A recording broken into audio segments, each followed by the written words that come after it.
1, 2, 3. You're listening to the Guys Who Do Stuff podcast. All right, we are very excited today to have our guest, Maddie Blanchard, on the show. And man, she was a lot of fun. If we ever brought on a third host, it would be Maddie, I think so, yeah. She's such a go-getter and a rainmaker. And a great topic. Just the theme of the episode is basically just about showing up and serving, which is just a noble idea and something that we all need to be reminded of. Love it. So let's jump into this episode with Maddie Blanchard. Get it done. Do the stuff. I just show up. That's my job. I show up and serve, right? Where did you first hear that quote? I heard it. Woody Allen said it. 80% of success is showing up. 100%. Yeah. Yeah. Is that the way? Did you hear from Woody Allen or somewhere else? I didn't. I learned that as a part of my recovery journey, honestly, because I didn't have the ability to show up for a big part of my life. There were times when I did, and that would unfold, and then. But today, that's just part of trusting and, part of turning over to a higher power. And I show up and it's like none of my business what the results are. My job's to turn up and serve. Nice. That's a tough principle to learn, but super true. It's really none of your business how people respond to whatever it is that you're doing. I heard that about reviews and it really challenged me because somebody said it's none of your business how people review your business. And you're like, well, it kind of is, isn't it? But your job was to do your job, whether you have a service or whether you have a product, and to do that to the best of your ability. And then how they respond to it's out of your control. And I think that's what they mean by none of your business. It's out of your control. Absolutely. You don't get to control it. So the only thing you can control is your end of it, which is showing up. Serving. Exactly. So you are this is an exciting day. You are our first female. I'm a little embarrassed about that personally, because we started the show like Guys Who Do Stuff, as in Josh and I are the guys that are going to challenge ourselves to do stuff. Yeah. And then we just had guys on for like the first 13 episodes. I love it. I love it. That unfolds, right? Yeah. Right. Yeah, it was this question mark for a while. Like, what are we going to do? And then people were saying, what are you going to do? And like, well, we'll just do as we do. And right. You're just going to turn up. Yeah. Just show up and serve. Right. And I love how we met because we were actually at the Diamond Awards. Yep. And I can't even remember what sparked the conversation, but we just were chatting. And, it's there was a couple of degrees of separation in some people that we knew. And yeah. And then look, and here we are now. And then I was able to kind of on the journey recently meet some people that I thought may be of interest. And it was like, it wasn't me. It was just this. I was like, I need to send Josh this guy's information. Yeah. And I don't know, it's just like responding to that call. Yeah. Yeah. That's awesome. And we're very excited to have you. So Maddie Blanchard. Right. Thank you for being on the podcast with us. You're an account executive at Midtown. That's right. And, I just got made associate publisher of Cary Living. Oh, wow. Congratulations. Yeah, this is a big day. It's one of those things where, how can I put this? There was a time previously, like there would have been a high off of that. And there's just, I don't really know how to explain this. It was really just a case of last year, because of, because I'm in recovery now, there were certain things I did, like we were just talking about, like showing up, and, when they offered that to me after the first year, it truly was because of principles that, recovery gave me. So I'd love to claim that as like some big, but it's nothing's changed. I'm still, I'm definitely involved with the strategy of the magazine, and one of the reasons it came about was because, I had ideas of ways to add value to my clients, but all of that goes back to that serving, how can I truly serve today? How can I be of more value? That's all that's my business. The rest is gravy. And that's what happened, So, so thanks for having me. Yeah, we're excited. It's an honor. So before you were at Midtown, so you've been there for about a year? Absolutely, yeah. And now you're the associate editor. of Cary Living. Yeah, Moving on up. Yeah, associate publisher. Hey, we can't license that. And I have to say that it's so Cary Living is I sell into Midtown, and we're actually starting to brand the magazines a little more closely together, and it serves my clients to package the two magazines together because the city limits are blurring. All those folks moving from up north. People just say Raleigh and they mean the Raleigh area. Absolutely. Or they say the Triangle and they mean everything between Charlotte and the beach. Exactly. Exactly. And so why wouldn't you be in 50,000 copies as opposed to 25, But those clients that maybe are the smaller boutiques that want to kind of target a certain area and it makes sense for them, they can choose Cary Living or they can choose Midtown depending on the area. But just to be clear, I was made associate publisher of Cary Living because we have a wonderful publisher and editor, Connie Gentry, who I absolutely adore working for. Yeah. Class act. She's such a sweetheart. I've met her just a couple of times. Like, wow, what a beaming light of awesomeness is Connie. I think we're in Cary. I live in Cary. I love Cary. Josh and I love Cary. We love talking to people who live in Cary. We're excited. We got the guy from Colin, who is him and his wife at the Maiden Inn. We get to interview soon, which is really excited to talk to them. I love the energy in Cary for what feels like small business. And I don't know, because I just recently jumped off the cliff and doing this full time now, starting my own company. And I think it might be like when you just buy a new car and then you see everybody else has your car. But I'm really just like, wow, there's a lot of great small business, medium-sized business, people in the startup phase here in the area. And I think we're a bit of kindred spirits because Josh and I and you, we're all about helping people grow their business. Absolutely, 100%. Yeah. And that's that place of, when you're like, you don't even know what time it is. You're not watching the clock. Like my place of bliss, if you like, is when I'm, cheerleading a business and I'm talking to them about, how we're a piece of the puzzle, because it's not just about, a print ad. It's about, being a part of a community with us, but it's also about how we fit in the bigger picture. What are they putting out on their social media? All of those other pieces. Maybe they're doing some other prints, what makes sense for them. And I believe if I understand that and I can, serve them and cheer them on, I'll get taken care of, which, let's face it, I have bills to pay. We all have. But it's that where I can serve, like we've said, and, cheer them on and really get to know them as people. I often, when I go to a, sales meeting, I just kind of remember like, I'm talking to who knows what's going on in their life right now. You walk in and sometimes you get that feeling they're distracted. They've got things going on. Maybe they're super stressed with, managing people. Maybe if they are a business, startup business, especially, maybe it's their first time doing that. And so before I even, who knows whether we're actually the right fit for them. I need to really connect with them and get to know them and, develop a level of trust and, all take care of that.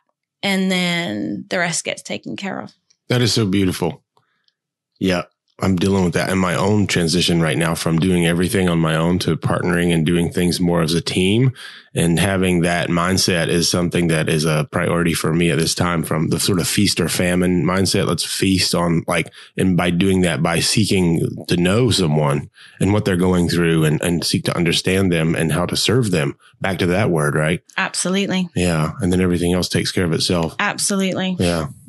You were mentioning earlier that, like selling ads or buying ads is one piece of the puzzle. And I think marketing is such a huge term. I like to think that marketing is storytelling, like getting your story out there. There's a couple of components that I kind of are core to my approach when helping a client out.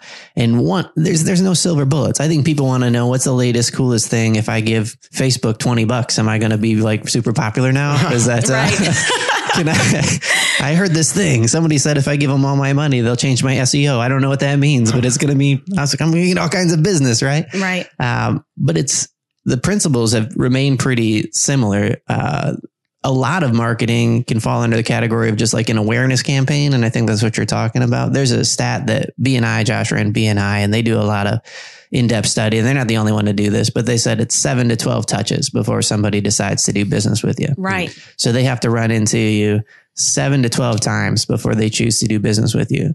And if you rewind, I remember hearing about like marketing stats back when, before like SEM and paid online marketing, the numbers seem to be even higher. Like it was like 7 times they see your billboard, Right. the 8th time they read it, and it's just, the idea of showing up in somebody's lives and competing for a little bit of time in somebody's life, Right. is crazy. And that's really interesting. It makes me think about, my client is not going to be necessarily your client. Mhm. And it's this like letting go of kind of scarcity and, just embracing that, when people talk about it's a numbers game, that can sound cutthroat, but it is in the sense of I'm looking for clients that I can really serve and that are my clients, because there are other account execs that bring different qualities to the table. Mhm. And just, knowing that I'm not meant to serve this person. And so, keeping that door open, staying in touch with them, but moving on and talking to the next person. And is that person really, am I kind of trying to force that? Yeah. Because I'm trying to, over here, take care of things, for myself, or am I really just connecting with that next person that I can truly, show up for and that is my client? Yeah. Not everybody's my client, and that's okay. It kind of maybe sounds a little nuts, but, I've been doing this about 10 years. And I remember, in the beginning, it wasn't really a sales training situation. I was really amazingly given the opportunity to go out there on the Outer Banks. And I was given the materials. I was given the media kit. I was given some products, and I was told the beach was that way. And it was the best training ever because I had to go and show up, and I didn't know what I was doing. Yeah. And I remember this poor guy in this bank. I think the only reason he gave me an opportunity to sit down with him because I had an English accent. But through that, the challenges of just wanting to make everybody my client and feeling like if they weren't, I'd failed. Yeah.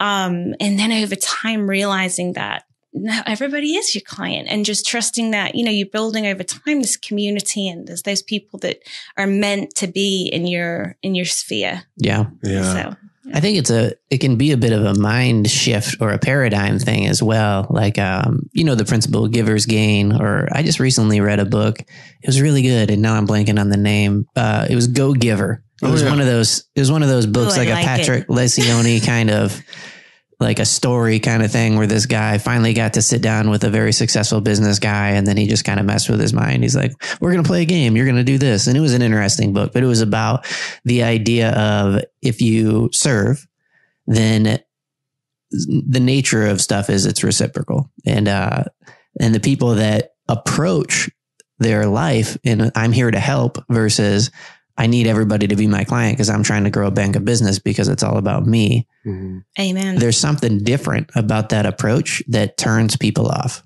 And there's something warm and inviting about somebody that genuinely wants to see you grow, to see your business grow. And Would that they're be just a mic interested drop in your right stuff. there? Would that be a mic drop? Yeah. Well, these mics are mounted on these big claws.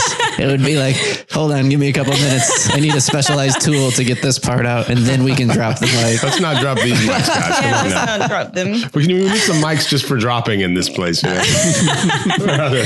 So I'm curious, do you ever get anybody anymore still talking about like, and I'm going to say that it's silly because I want to start by talking about the music industry for a second. In the music industry, when like Napster came out, as I'm old, and then everybody started digitally downloading when iTunes came out, the panic was music is dead. It's over. And the fact is it changed. Music didn't go away. They're still churning out the exact same amount of music. Music is still growing and good to listen to. And we all listen to it all the time. We just now say Alexa first or whatever. Oh no, she's going to talk.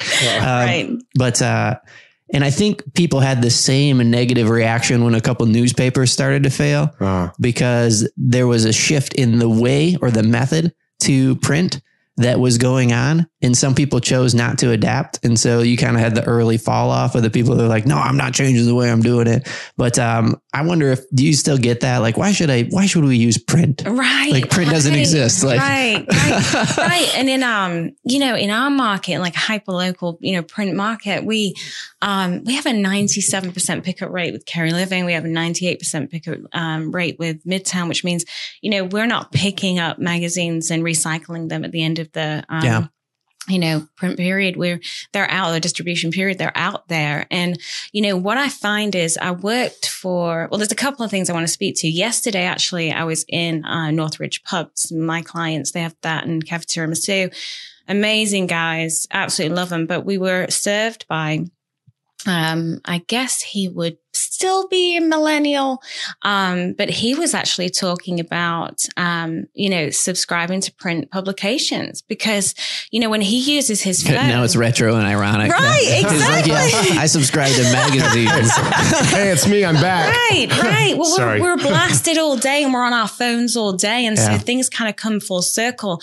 And there's something much more, ritualistic about sitting down with a magazine. And for me as well, and for a lot of people I speak to, my phone, I have an intention. I pick up my phone. I want to text. I'm getting messages. I'm looking at my email. I'm sending emails. I'm on some social media, but then I don't want to necessarily have those ads popping up all the time or, so when I sit down with a magazine, it's my attention. It's like that ad we were talking about with, Joe, you know, There's a great ad in in the Midtown magazine. We were chatting before I think we started recording, but she was like, there's a great ad where less is more. And I was like, oh, that one. Cause I recognized it immediately because it got me twice. Once in Cary Living and once in Midtown.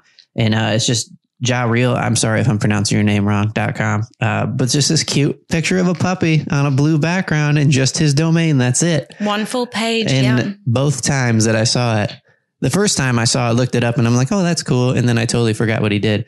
And then I went back the second time and almost forgot what he did, but kind of speaks to the notion of like, that's how many times it takes to get somebody's attention. Absolutely. So let's talk about that for a little bit. Like, what are some of the things that you've seen from working in advertising for, you said, about 10 years? Like, what are some of the things that are anatomy of a good ad? If you're a business person and you're like, man, I need to make an ad. Well, let's just start with like, what are the things that you should not do? Okay. Oh, definitely. Like we've talked about, too much information, too much text. People are not going to read, all that text, up front. So just like we've said, less is more. It's funny. Years ago, actually, I worked for Real Estate, Outer Banks magazine. And it was a new magazine. And I had a couple of realtors that were just knocking out the park and getting amazing results. And they had their dogs in their ad. It was them. So you could see who they are, and there was that human connection. Yeah. There was one in particular, he was up on the sand dune there and he had his dog with him. People love dogs and they love animals. If you have a dog, you know what it's like. I want a dog. You can have this one. I'll take that one. JPEG, we put a couch in the studio, so JPEG's just making her. She's already asleep. Oh gosh. She appears in every episode via bark. I love it. Yeah. I love it. But yeah, so there's things, and it's interesting that Joe Reale actually, has that dog with his website across it on a full page. Yeah. Some of the other mistakes are, I feel, and I know there's a sweet spot budget wise, but running, a small ad in one issue and expecting results in print, it doesn't serve my clients. I don't like to sell that. Yeah. So people like to kind of dip their toe, and it can be counterintuitive when it comes to marketing. Absolutely. Like, I'm just going to try a little bit, but there's a consistency that goes with good marketing. We're trying a little bit's kind of like not trying. Absolutely. Which just kind of bites people. Absolutely. And then, one of the things that we deal with as account execs is, I don't want anyone to have buyer's remorse. At this point, when we go back to like serving wholeheartedly, And this may sound, like I said, a little nuts, but I don't feel good about selling someone at 1/6 of a page for one issue. You 3 issues, you're getting 6 months of consecutive print advertising at a decent size, and less is more. And let's think about that. You were talking about that story. What story are we telling? One of the things I love in our next issue is, Faces of Raleigh and Faces of West Wake. And one of the reasons I love it so much is we take the business owner, we do these black and white photography photo shoots, and they have, like 100 words. We talk about them, and it's really faces to names. And there was actually one that the 2 that stand out to me this last time. One was for fur baby pet sitters, and Audra, she was on the Boylan Bridge, and she's got her dogs. It's a white glove pet sitting company, and she's got the Dalmatian on a leash, and she's such a fun, just amazing, beautiful person that is really coming from a place of service. But she was there in her, she had like this gorgeous outfit and a tutu, and she's got her dogs and these doodles, and she's on the Boylan Bridge in the city that she's serving. Yeah. And Joe Reale was doing that photo shoot, and I went along and I got to be Joe's assistant, which was really cool. I love to do that. And it just came out beautifully. And so when people are looking at ads, and we can, like, Faces is a great example of that, you're getting to see that business owner in the city that they serve, And another one, just quick example was, so Sean Provost, she has Unbreakable. It's a new brand. It's for her, that she's, bringing out. She's, she's done Ironman and got amazing, health and fitness coach. So we shot her up on top of the Dillon, and she had 5 of her clients surrounding her. We did it, and it was amazing that day because we were on our way and the rains came. And I just knew, I don't know, I sent her a message. I knew she might be a little bit worried. And I said, it's still on. We're going up there. Everyone was ready and on board. And where did you shoot it? On top of the Dillon. Okay. On top of the Dillon. And the idea for that was like, she's such a, it's like reach for the sky, having her on top of the building with her clients. And we got up there, and can I say, y'all, I've been here Yeah. I've been here a few years. Sure. So y'all, the rain stopped for like 2 perfect hours. Wow. And we shot this amazing shoot. Anyway, so like we were going back to, ads. I love Faces because it puts faces to names, and it's those business owners, in different scenarios of where they're serving. And that's it's the issue of the year for me. It's definitely my happy place. Oh. So what are some of the things that good ads do that poor ads don't? Oh gosh, make the phone ring, make people come in.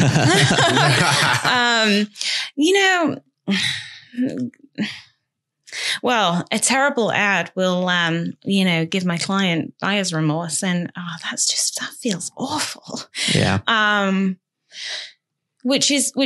So what are some of the recipes that go into that? I have to imagine when people design it themselves and that's not their strong suit. Yes. We have. Do you guys have any guidelines? Because you're trying to keep a consistent brand, and then you allow an advertiser to come in and they're like, I love Comic Sans and terrible clip art. What do you say? Here's my ad. Right. Do you guys ever have to sit somebody down and be like, listen, we love your thing, but seriously, you got to do better. Yeah. And I think that just goes back to that, that honesty. And you have to, at the end of the day, the client is the client, and we have our own kind of brand that we're maintaining, and, design integrity. And so, there are those occasions where, I guess that's part of the account exec's job, is to manage that process. Yeah. But it's probably less about protecting your brand and more like, I want you to have a successful ad. Absolutely. 100%. And this doesn't communicate. 100%. This isn't you at your best. Normally, your client and you're like, this doesn't represent and you one of the well. things I think we've done in the past is, present them with an alternative. And when they see that, and they see how. Do you guys offer design services? Yes, we do. Yeah. And it's included in the price. Oh, that's cool. Yeah. We love to do that. Very cool. That's very cool. It's very cool. you get so close to your mic when you talk. That's very cool. I've learned over time. I love this process, by the way. It's fun, isn't it? This is so cool. I know, right? I was telling Jack, I wonder if it's not just like, how often do you just have a conversation with a human for like an hour? Yes. Not often. That's why I think podcasts are so interesting. We're so bad at it. We'll just choose to listen to other people doing it just because we just don't get enough of it in our lives. Because we're alone, right? Yeah. It's like you listen to another conversation alone. It's like you're eavesdropping. I love it. Have you ever like listened to one of ours, like in the car? Is that a little weird? Have you ever listened to? You know, Johnny Depp never watches his movies. Some movies he's never even seen. And that stuck with me. And I was like, I'm going to approach my life that way because I did some acting work, but then I just watched it. But I didn't like watching as much as I like listening to this podcast. This is a fulfilling thing. Right. Yeah. I think people say stuff and I want to remind myself. They say really good things. Well, it's not just I'm hearing my voice. I'm hearing the conversation and learning from it. Right. Yeah. So I often find like, oh, I need to get better at being a conversationalist and not interrupting people. You're pretty good, Joe. You ever listen to yourself and be like, oh, why'd you say that, dummy? Well, it's funny when you guys, invited me to do this, I actually called a couple of friends and I was like, when you're asked to do something, you say yes, right? Which is kind of a new principle. It's like default, like yes. Yes. But I actually said to one or two of them, I said, I'm not going to listen to it. I was like, can you listen to it for me? And I'm just going to get on with my life. I'm like, I'm sure they'll edit it. It'll be fine. I'm curious if you're going to listen to it. I bet you will. The Guys Who Do Stuff Challenge. All right, we interrupt this episode with Maddie to talk about a great topic that we've been spending some time on, which is showing up and serving. Being there. 80% of success is showing up. That's right. I guess the other 20% is serving, right, Joe? It might be. Well, it reminded me of this book that I was reading recently called The 1 Minute Salesperson. And there's this principle in there that the author refers to as the wonderful paradox. And it's this: I have more fun and enjoy more financial success when I stop trying to get what I want and start helping other people get what they want. Bam.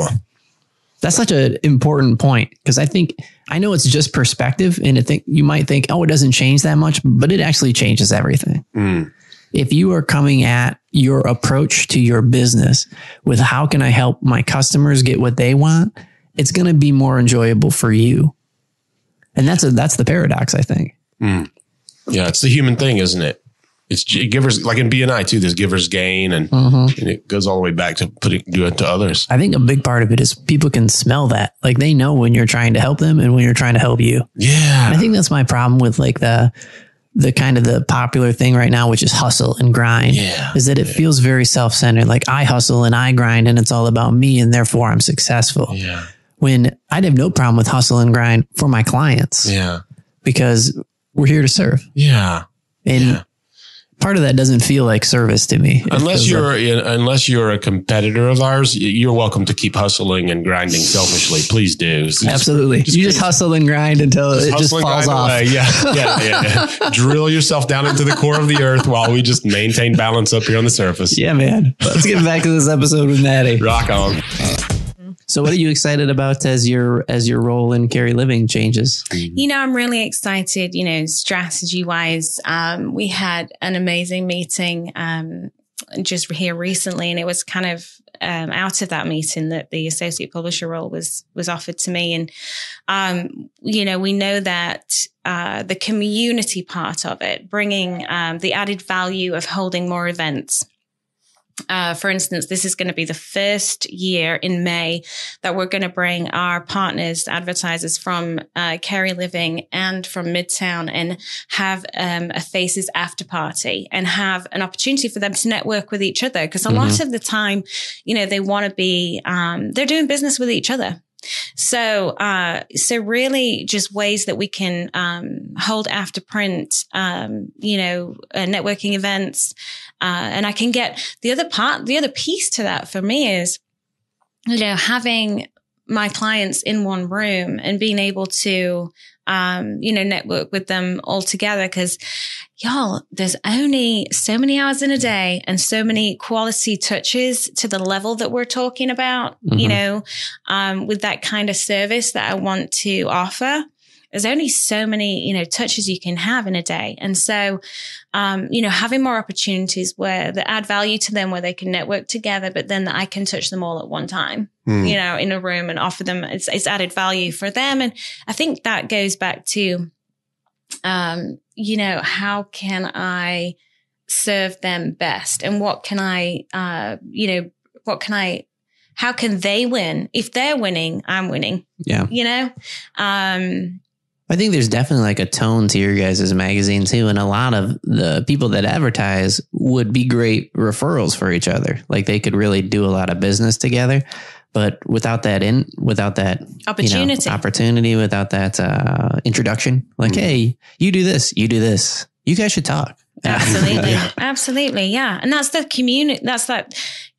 And I really believe, on a fundamental level that, that's how communities meant to work, right? Mm-hmm. Mm-hmm. Right? That we're all connected and that we're all of service. And I don't know, that's super exciting to me. Yeah. Yeah. So what do you wish because I'm sure now having been in your profession for about 10 years, like you said, what do you wish you would have learned sooner? Like, what have you gotten better at that you're like, oh man, if I would have learned that sooner, I would have been in a much different spot by now. I mean, I'll just be, candid with you.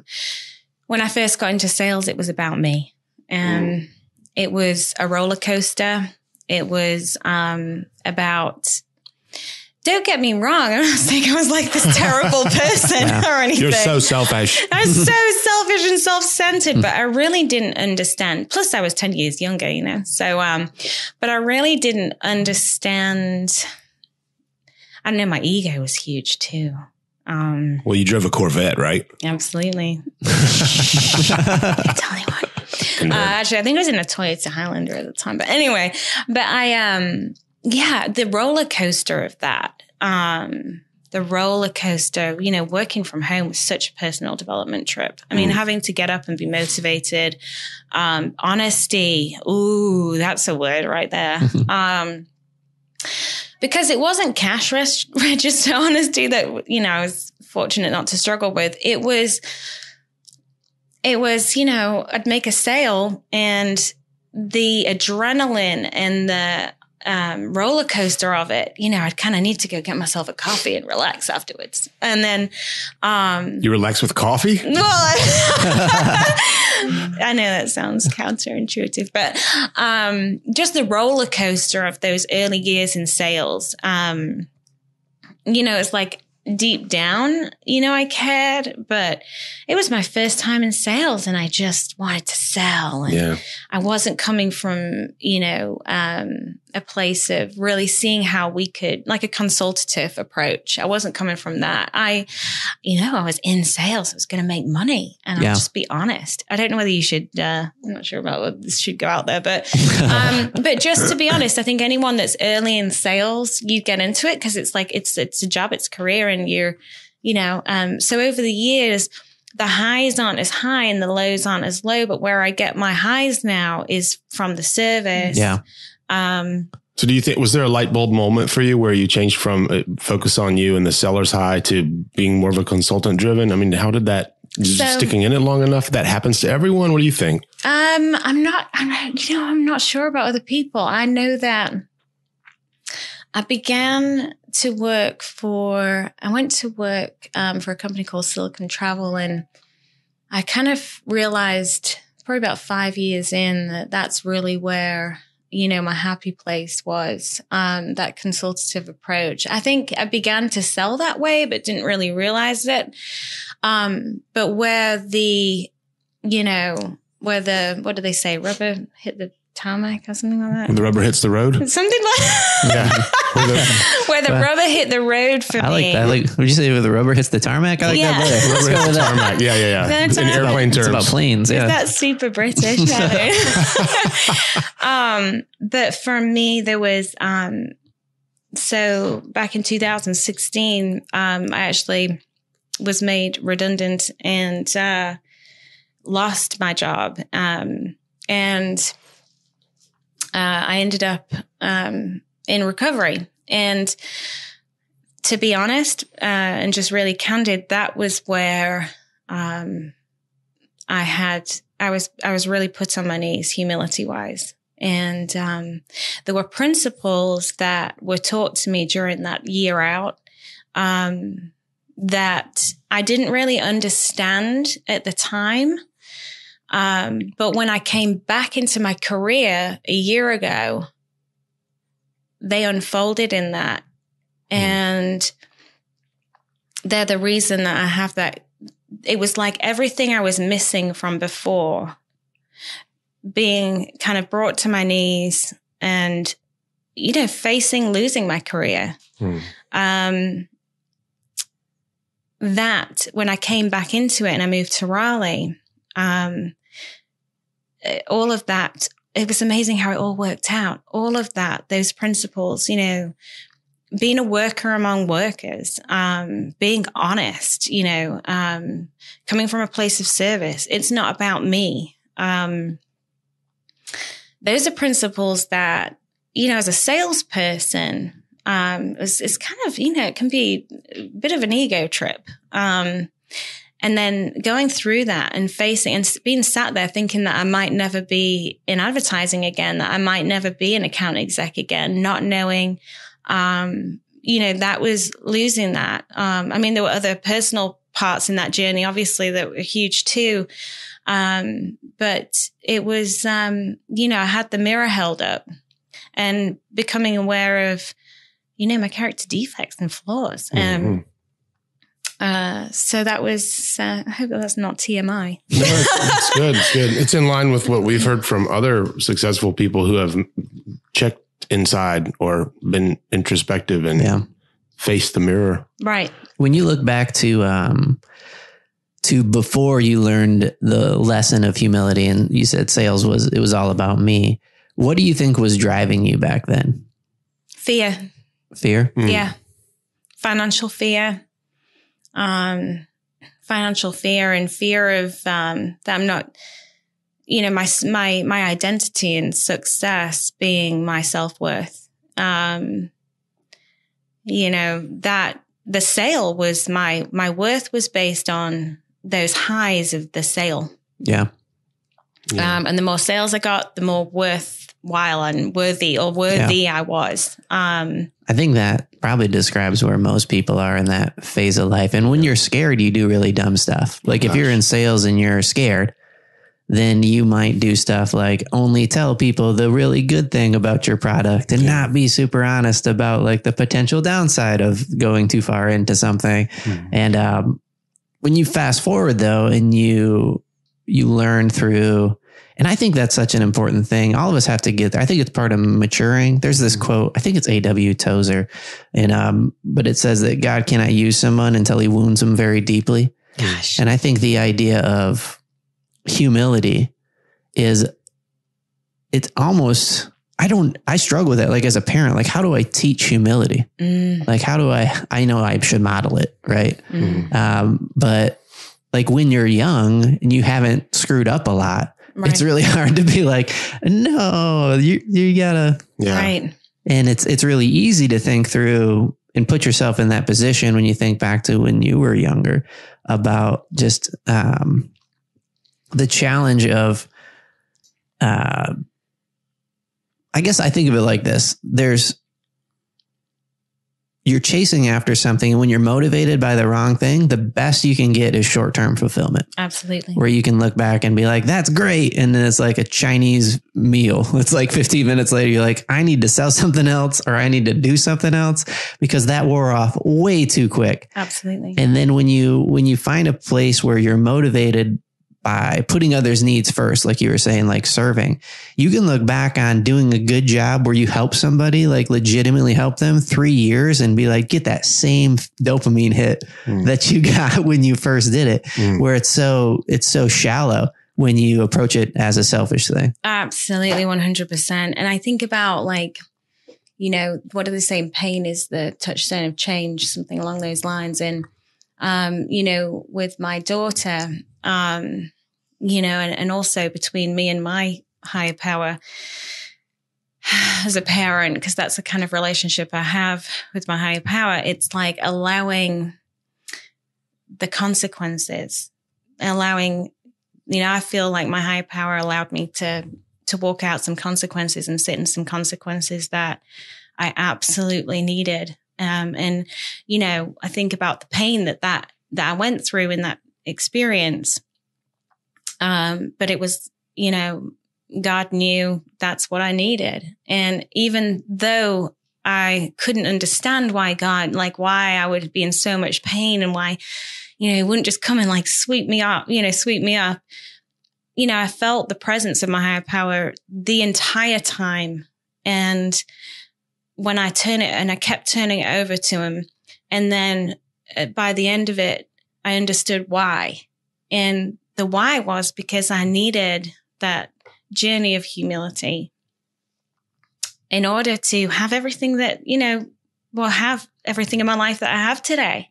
I needed that 100%. And it's one of those things like down the road, more will be revealed. Yeah. Mm-hmm. I think it's really funny how we like to, when everybody talks about the stuff that they went through, because we all have stuff we've gone through, it's easy to either try to minimize it or dismiss or brush past it or speed through it. But it's usually the thing that has created the environment for the kind of life that person's living. Like if you skip that stuff, if you like skipped out all the consequence that you have to sit under, all the pain that you go through, then you don't have a very interesting story and you are pretty shallow and you never learned the lessons. No, and I'd still be functioning the way I did, 10 years ago. Mm-hmm. Numbed out.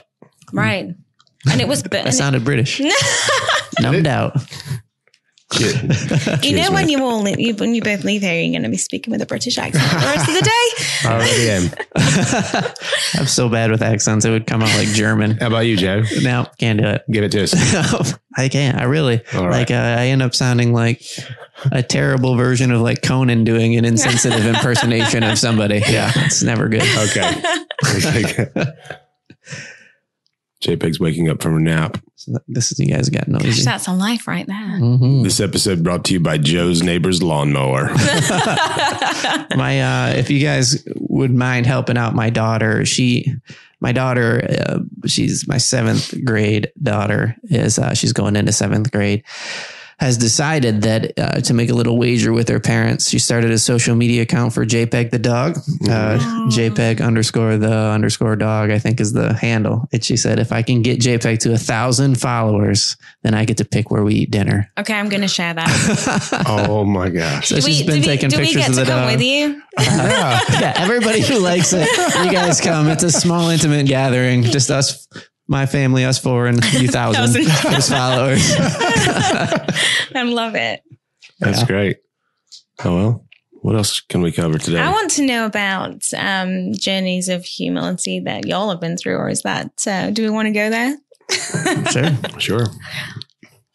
Shall I start or you start, Joe? Well, since I'm obviously much more humble, I'll yield it to you. Who comes first will be last. Or whatever. Did I say that right? No. Anyway, so yeah, humility situations. I feel like I'm in that situation right now. I'm in a process of the option or the opportunity to be humbled. I just don't know how to humble it. I don't know how to, I feel like I don't want a force that causes me consequences, and I'm not trying to do something but it's like I'm at this wall. I think that there's some things I need to give up. I think that I know what they are. And it's like, sometimes maybe that's the answer. Maybe not, I've certainly been humbled. I think,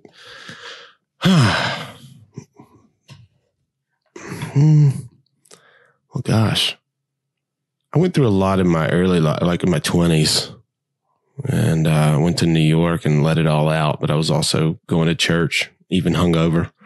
So I think in that stage of life, that sort of was it was a big time for me to change. I don't know. I'm in a place where I feel really stubborn and prideful right now. I don't know what it is. I feel, I can't, it's probably because you're going through a change. I'm going through a change.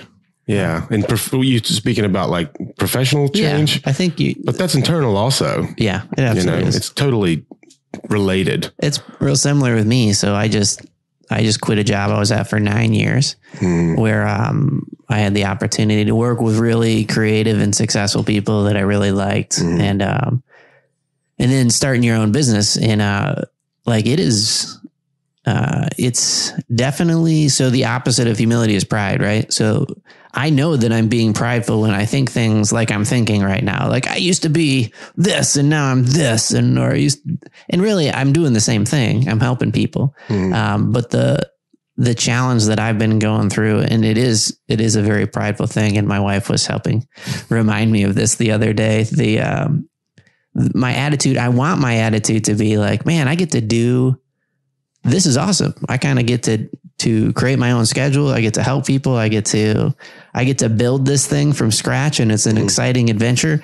And I want that to be my attitude, but sometimes it's more selfish where it's like, oh, so I get the pleasure of working like way, way many more hours to build this thing for like a tiny bit of the money that I was making before.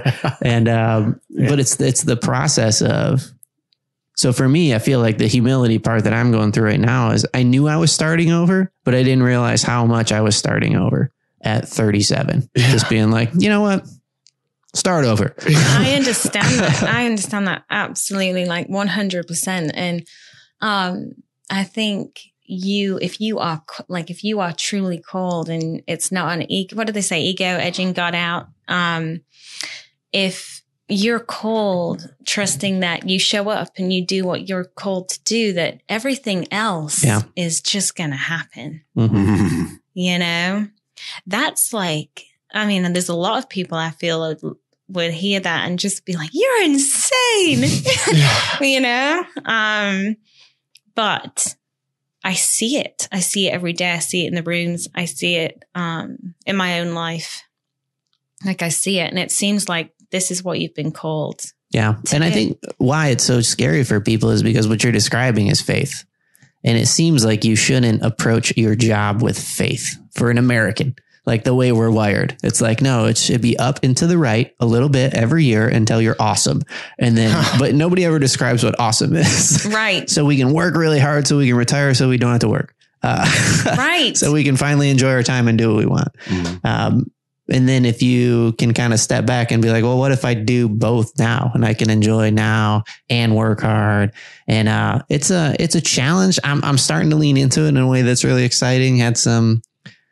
Man, the first couple of months they were fun for me and tough. I mean, I was being sarcastic when I said fun for me. They were tough of just trying to change your entire mindset from I'm going to show up to work and do a job that I really know inside and out to like, if I don't provide value, nobody's going to pay me. Right. And I need to provide for my family. Like I need to contribute.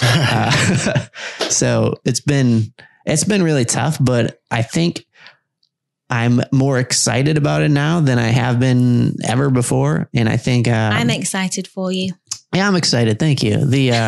There's this principle in this book that I read called presence. There's a couple of principles that I'm trying to actually figure out what they are and try to learn how to apply them. One is when Charlie Engle came on the show and he said, change your relationship with pain when it comes to running. Yeah. So I'm still trying to understand exactly what he means by that. Well, you did that yesterday when we ran 7 miles at Umstead and you twisted your ankle, right? Yeah. And I kept running. And I said, reorientate your relationship with pain. Yeah. And all I did was keep running. I don't know if that's the secret. And, you had a 12 o'clock call. That was a motivator. Yeah, you had a 12 o'clock call. You will not miss it, Joe. I barely made it. I got home. I was worried it was going to be a Skype call, but it wasn't. Because I was still sweating. But the other principle I think that I've really been struggling with. What was I saying? So the first one was pain. Oh, and then there's presence by, I think her name is Cuddy, the author who wrote the book Presence. And she said, when you are feeling scared or fear, turn that into excitement. it's just a little shift in your mind. They say that fear and excitement causes the same wave. Yeah. Well, yeah, I learned that too. I studied acting for many years, and I heard that over and over from teachers saying that nervous energy is creative energy. Reorientate your relationship with that nervous energy. Yeah. So that lines up. And I know, like, in my core, like, I'm good at what I do. Like, I can help you as a business owner if you will give me an opportunity. And so but when you find yourself doing your elevator pitch or getting an opportunity to talk to somebody, it's a tough switch, but be like, I'm not going to be scared about, like, cause then it's insecurity, right? Like, what are they going to think? They don't like me. They didn't buy it. I'm a loser. Versus like, not everybody's going to be your client. Absolutely. And like, you're responsible for the action, and God's got the results. Yeah. Yeah. I'd like to share. I think I know my piece now. Okay, cool. So thank you, Joe. So I grew up on a farm in North Carolina. So every Saturday morning I would hear the lawnmower going. So for me, it was my dad, and my dad has played a big influence in my life. I mean, I'm the oldest of 3 boys, and I had this idea of success as working hard physically, doing things physically, building fences. We bought and sold farms. We built a lot of fences. We sold Christmas trees, so I was always like, okay, manual labor, that's where it's at. But I'm wired a certain way, and we're here making a podcast, and I'm here doing creative things and trying to make an extra living out of that. Right.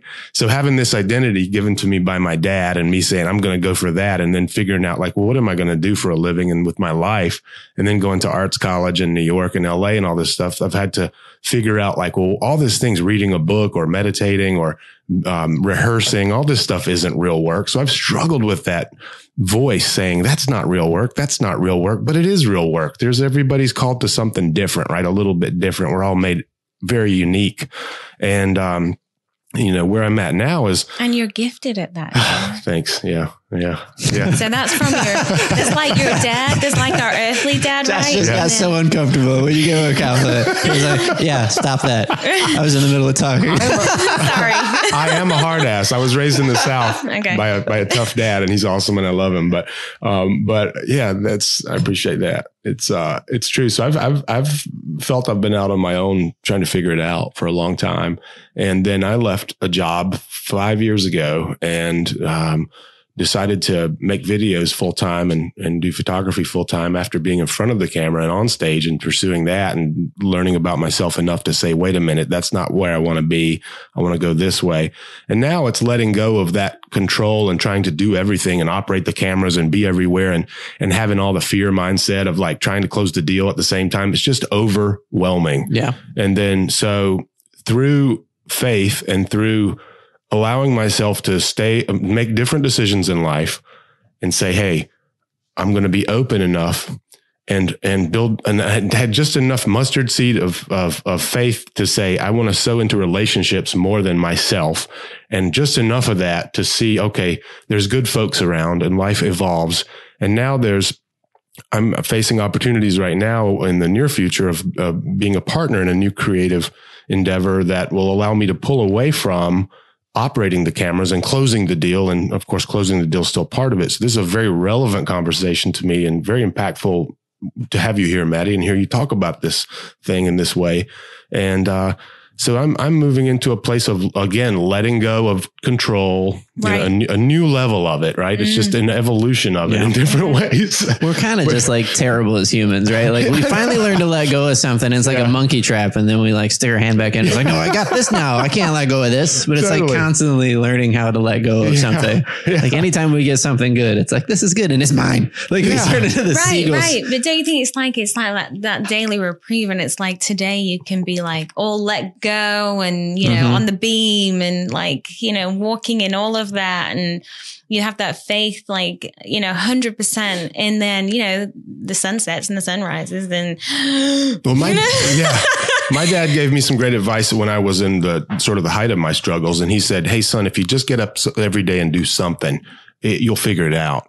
So I did that. Showing up. It's funny your dad didn't say if you get up and work hard with manual labor. He never said that is the thing. And I struggled with like, hey, the farm life, I just want to get away from it, which is why I ended up in New York for 7 years straight or wherever and living that lifestyle. It's like, but then I figured out a little bit later that, hey, dad gave us boys something special that many dads don't give, and some do, but it's like, wow, he gave us that experience of being out on the farm. I mean, I grew up with more animals than people, to be honest. I grew up on the farm too. Did you? Understand that. Yeah. It's like, It's like a thing to overcome in life, but you go out in the world and you figure it out and you think, hey, wait a minute, that was a blessing in my life, that lifestyle. And it set me up for something strong that'll never leave. And I can teach it to my son. But, so now it's so great that because I get to go into that area that I'm best in and it's relationships or the thing that makes me the happiest. Not that necessarily that I'm the best at it, but it's like, it makes me so happy to manage a relationship and then learn, hey, by managing a relationship, I'm loving other people and I'm becoming more unselfish. Right. And my story is evolving in that way. And that's real joy. Absolutely. And I'm so thankful because then I can then send the creative person to shoot the video and I don't have to go shoot the video and I can manage the relationship. It's like, oh, thank you. I think we spend a lot of time trying to figure out the job part. Yeah. And we miss the point where it's about the, like you were just saying, the fulfillment part, like what it is that gives you energy about your job. I remember we were talking before you guys started listening, we were upstairs drinking some coffee and I was talking about how I went to school to be a pastor, which is like everybody goes to college for something they're not doing anymore. It seems like, but I was, for me, it was very tough to stop being a pastor because you mentioned the word calling and like I was part of the assemblies. And if you let your papers lapse, like you don't, then they print your name in a brochure and it's kind of like a little shame thing. Like this person's over now, it's kind of like, oh, they're going to go do something else. And at the time I hadn't really been part of that denomination in a long time. So it didn't make sense for me to continue to be part of it. But anyways, the challenge for me and the point that I was getting to, I bet if you think back in your life of the times that you're most fulfilled, you could have done that without your job title. Because I know that was the case for me. For me, what's really fulfilling is to help somebody through something, like to have a relationship with somebody where you can, like when I look back as a youth pastor, obviously I'm motivated by getting the opportunity to mentor somebody or speak into somebody's life. And when I look back on the opportunities that I had to do that, they very rarely had anything to do with my job title. Absolutely. In fact, my job title hurt me sometimes because it was like, as a parent, when you're like telling your kid they're awesome and you're like, you got to say that you're my dad. We kind of had that bit of a weight with the youth pastor. Like, no, like come on, you have to say that. You're like literally paid to say those things to me. And learning that it's the thing that makes you fulfilled is the thing that you should be chasing, irregardless of your role, has been one of the biggest lessons I've learned in my life. Because jobs can come and change and who cares? Absolutely. It's your job. As far as your role in a company, and you can get promoted out or your company can fold up, etc. But you still get to do what makes you fulfilled. Absolutely. In whatever situation you find yourself in. So how do you connect with that? And if you've never really thought about it, I challenge you to think about it. Like, what is fulfilling to you? Because there's a way to do it in your job. And you don't have to change jobs. I think that's a big deal. But everybody's like, oh, I feel like, and we throw around words that we might half understand. And like, I just feel like pulled or called or something and you're probably not telling a very good story. And you need to figure out how to tell a better story with your life. Yeah. And I think part of telling a better story is being transparent about the shit you've done or the walls you've hit and the bridges you've burned. I mean, for me, it's just like, God almighty, I've been married, divorced. I've been falling out of taxi cabs, wasted off my ass in New York. I've been in jail. I've been, like trapped in Paris because I missed a flight and bought a cup of coffee for the guy and convinced him, hey, please let me get on the next flight out of here, and being lost in the middle of Europe with no cell phone and having my passport lost in Italy, and my friend's dad's the police chief, helps me get another one. Just like, how are all these things? Like, how am I still alive? Absolutely. It's like, no, I'm right there with you with that. Know what I mean? Absolutely. And it's funny that you were talking about, the title thing, because, so I was made associate publisher, quite a few years back with another publishing company, and the high, you would have thought I was running the entire company. I mean, I thought I was, I don't know. It was, I can laugh honestly now. And, the day, there's a part of, I guess, the maturity or going through the humility, journey that when I was, blessed to have that title change, this time there was not that high. And there was a part of me that like, gosh, you kind of want that high or whatever. But it was cool because honestly, what I do has not changed. Yeah. I mean, there's a few, other areas I'm involved with, but going back to, I'm still serving people. I'm still doing what I'm doing. And, I don't know, I get that so much. The highs aren't as high, but the lows, gosh, it used to be a roller coaster, just one big ego trip all the time. Yeah. I think we should do some little episodes once in a while called Stupid Stuff I've Done and What I Learned from It. We just tell this. I love that. Yeah, the single incident of this particular story, at least for my son to hear it one day. Yeah. Maybe this can be of real value to our kids and their kids one day. Yeah. I wonder about, I was thinking about that the other day, like stuff on the internet lives for a long time. Mm-hmm. And I don't know, they say that, right? But Thank God it wasn't like as big one, back in the day. Oh yeah. Well, I think about that too. Right?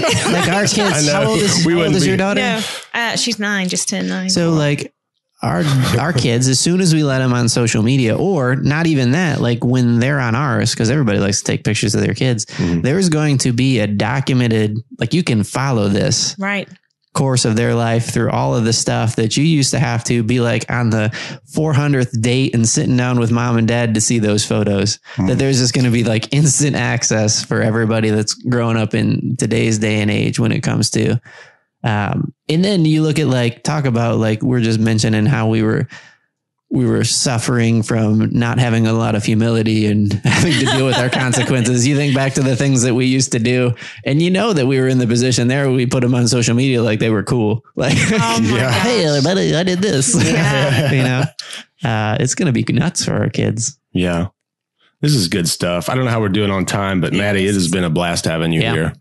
Thank you so much for having me. Yeah, thanks for coming on. We appreciate it. And appreciate it. We're very honored to have a woman on the podcast. Finally, where it's not just. So the point was, Josh and I were guys who do stuff. Yeah, it wasn't all about just yeah. It all unfolds though, right? It's all unfolding. It's good stuff. Yeah, and I see you two, and I watch this, and from behind the mic, and I see both of y'all living in that passionate place and doing something that you love, and so I just know awesome things are going to come out of that. Oh, yeah. Thanks, Maddie. Big time, yeah. No. Well. Thanks everyone for listening to this episode with Maddie Blanchard. I love how you turned on the professional voice when you closed off. So thanks for listening to the Guys Who Do Stuff podcast. Get unstuck, tell a better story, and have a good answer to the question. What are you doing today? Yeah, let's just end it poorly like we normally do. I like that ending. Okay, we're good with it. All right. It's over. All right. Good job. That was super fun. Yeah. We love making this stuff for you. You can help us out by subscribing wherever you get your podcasts. Get unstuck, tell a better story, and have a good answer to the question, what are you doing today? Yeah, so wow. Thank you, Maddie Blanchard, for being the first female on the show and dropping these bombs of wisdom on us. Yeah, and also the first one to really ask us some in-depth questions. Man, she held that mirror up, didn't she? Yeah. It was a lot of fun. She's good at that. So what are you about? I want to have her back on at some point. She'll be back on at some point. Yeah. It was a great episode. I'd like to thank Maddie for being on it. If you haven't checked out the magazines that she currently works for, Midtown or Cary Living, they're great free magazines you can pick up. And as she said in the episode, people really like them because there's a 98% pickup rate. They're not just recycling a bunch of old magazines out there, but that's right. It's good stuff. And they got good articles in there. I've actually read some of the articles. Good stuff. And great pictures too. Great pictures. That's right. You take pictures for that magazine quite regularly. I make pictures. You make pictures. Oh yeah. Biography pictures, advertising pictures, beautiful magazine. Lots of good folks involved over there. Absolutely. Yeah. Good stuff. Thank you, Maddie Blanchard. Thank you. Do this stuff.